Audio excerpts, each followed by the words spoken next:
fraterna a todos, todas e todes que nos acompanham aqui pela Casa da Redenção. Num primeiro momento, nós saudamos a espiritualidade maior e suplicamos, convidamos você que está nos acompanhando a realizarmos em conjunto uma prece.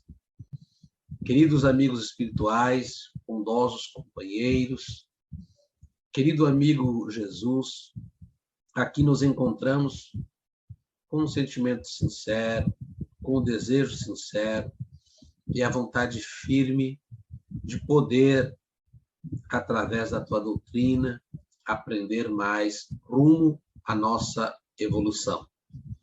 Suplicamos igualmente que as bênçãos deste estudo, desta Casa da Redenção, que os mentores espirituais desta casa, deste ponto de luz, possam contribuir para que possamos, nos momentos em que nos encontramos juntos, permitir, suplicar que seja alcançado as boas vibrações desse estudo na direção das pessoas que sofrem. Aonde houver alguém em situação de dor, que possa ser alcançado através das dimensões espirituais da Casa da Redenção Francisco Xavier. Que o Senhor permaneça conosco e humildemente suplicamos que os bons amigos nos intuam para que possamos traduzir um pouco da magnitude dessa doutrina santa. Que assim seja. E assim, com uma boa prece, nós começamos o tema de hoje, que é sobre psicosfera.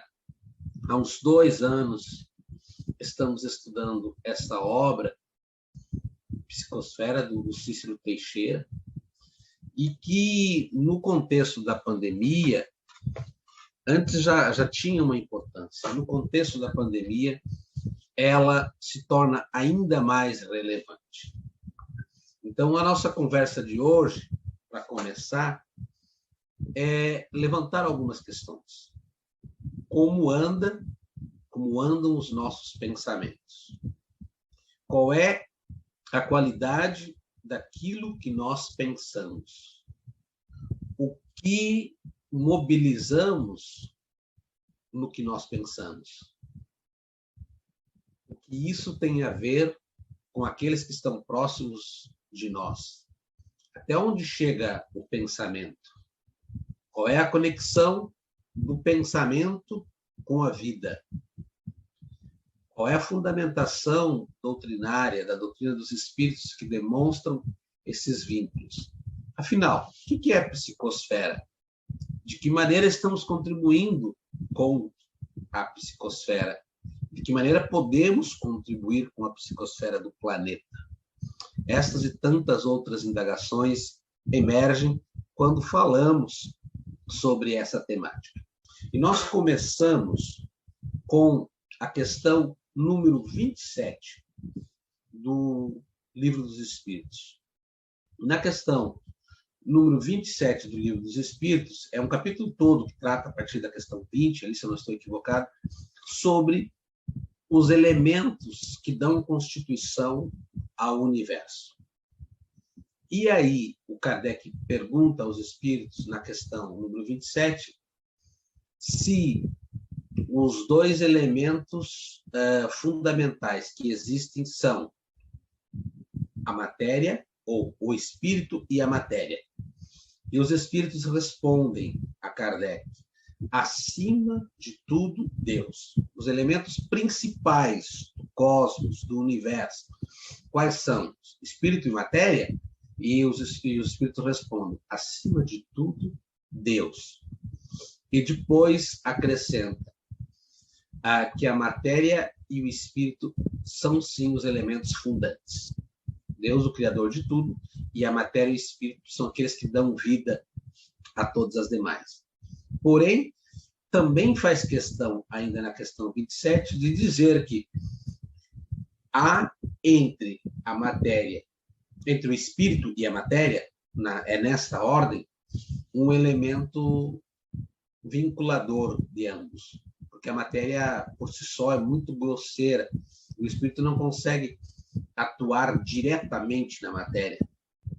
Então, esse elemento que vinculam essas duas partes é o fluido universal. Alguns conhecem lá da leitura da Gênesis, fluido cósmico universal. É o que dá vida a esses movimentos. Interessante essa pergunta, porque ela consegue possibilitar que nós possamos ter algumas reflexões já de início.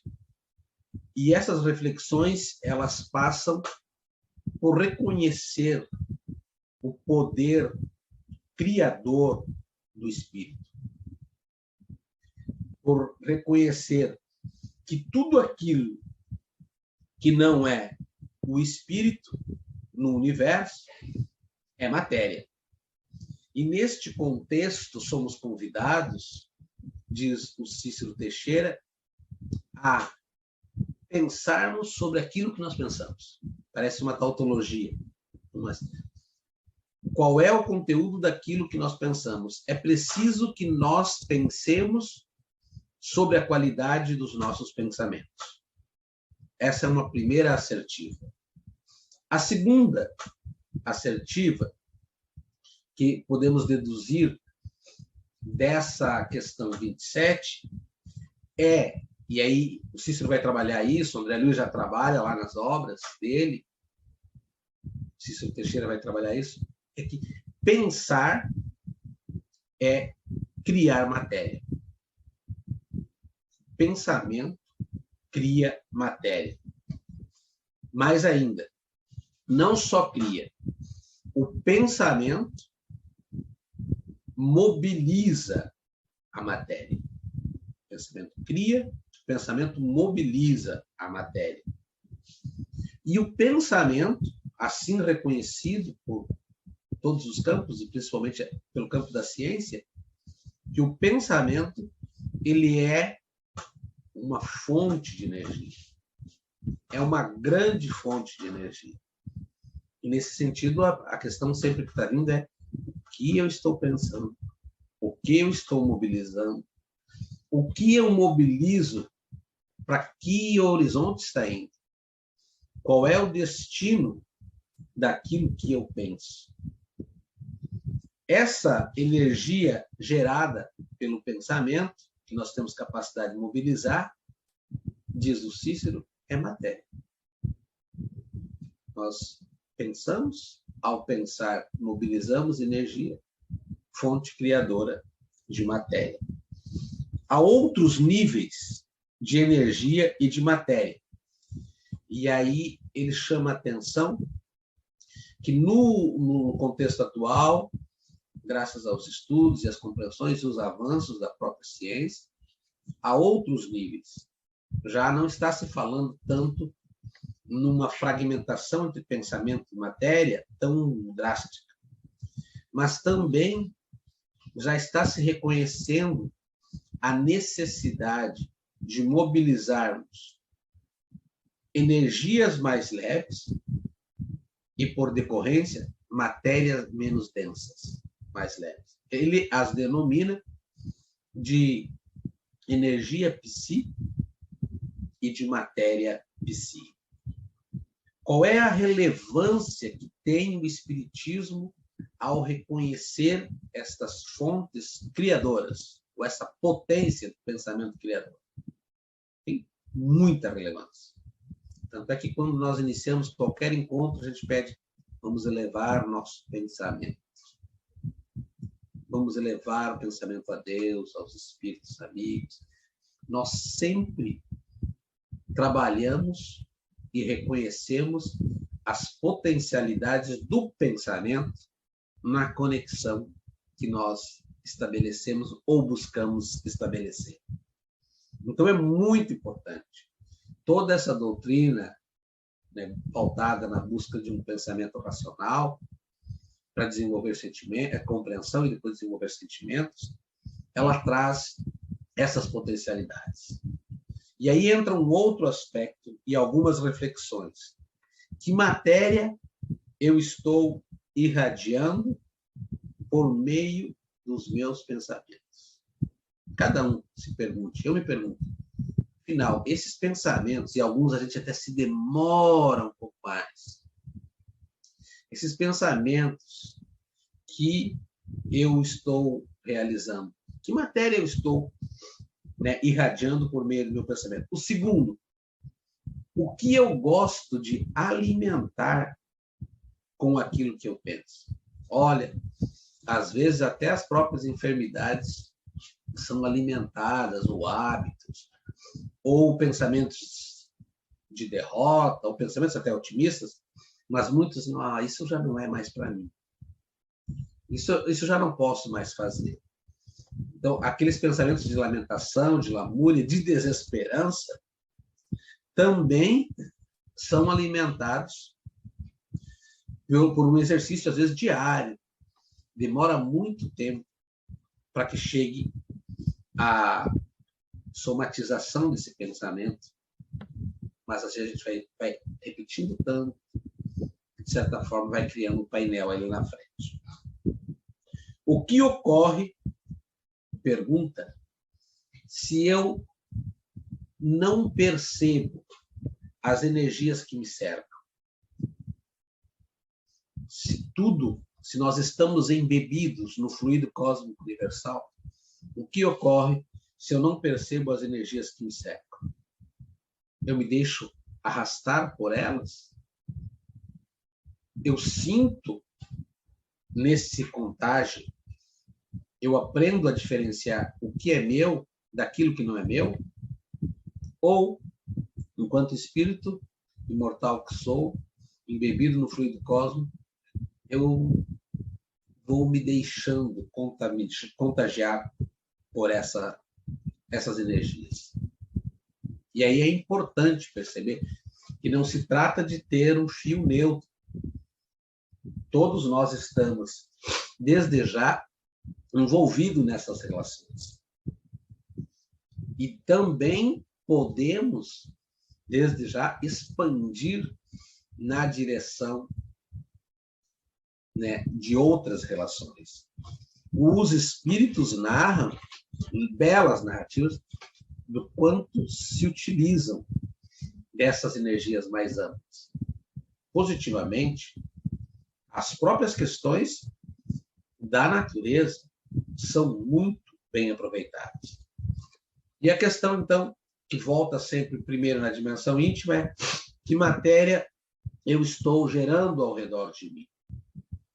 Mas eu não sei. Pergunta para quem convive contigo. Lamentações, desesperanças, medo, vitimizações mobilizam matérias densas, algumas levando, inclusive, à questão de algumas enfermidades. Há outros movimentos de mobilização, de luta, de esperança, aí, a própria perspectiva de Paulo Estevam, altamente mobilizadoras de energias renovadoras, leitura dos Atos dos Apóstolos, tantas outras, como a gente faz aqui na Casa da Redenção, às segundas-feiras, a leituras de obras que nos ajudaram e nos ajudam a realizar a travessia do período pandêmico. No primeiro momento, lemos a boa nova do Evangelho. Sentimos a necessidade, no período de recolhimento, de estudar o Evangelho primitivo. Sentimos a necessidade dessa boa nova, lá pela narrativa de Humberto de Campos, poética e, ao mesmo tempo, despertando a gente para outros sentimentos. Pois estudamos do rumo do mundo da regeneração, para compreender as energias que estão sendo mobilizadas na travessia da pandemia. Filomeno de Miranda e Divaldo Franco. E agora estamos estudando Ilumina-te, todas as segundas-feiras, 20 horas, pela psicografia de Divaldo, ditado por Joana de Ângeles. Uma boa leitura mobiliza muita matéria, amplia a compreensão, tira a criatura de uma condição para outra. O próprio Evangelho cria um outro painel, uma outra frequência. Os espíritas diz Filomeno de Miranda, não podem engrossar as fileiras do pessimismo. Convite de Filomeno de Miranda, perdão, de Eurípides Barçanufo, de que nós tenhamos, nós cristãos, espíritas, enfim, de todos os credos, não sejamos alimentadores das fileiras do pessimismo. Ainda ontem estava numa reflexão ali, e aí tivemos o Evangelho no final da tarde, na Sociedade Espírita Kardecista, todas as quartas, abri o Evangelho, abri o Vinha de Luz e veio direto a frase de Paulo aos Gálatas, e depois de Emmanuel, sobre não desfalecer. Não permitir desfalecer. E aí, descendo um pouquinho mais, o Emmanuel vai dizer: há pessoas que têm muita fé num dia, estão fervorosas, mas vem uma enxaqueca e já caem no desânimo. Sabendo dessas possibilidades, daquilo que nós mobilizamos, o convite é para que a gente seja semeadores de resistência, de esperança. Tudo que nós pensamos, nos ensina o Cícero, tem um aspecto moral. Olha, interessante, novamente, a compreensão de que não existe essa neutralidade. Tudo que nós pensamos tem, por decorrência, um aspecto moral. Daí que daí que não vale mais aquela frase, né? Eu estou pensando... no que tu está pensando? A gente pergunta. Eu estou pensando no nada, em nada. O nada não existe. O filósofo Martin Heidegger gasta inúmeras páginas lá do Ser e o Tempo para dizer que o nada já é alguma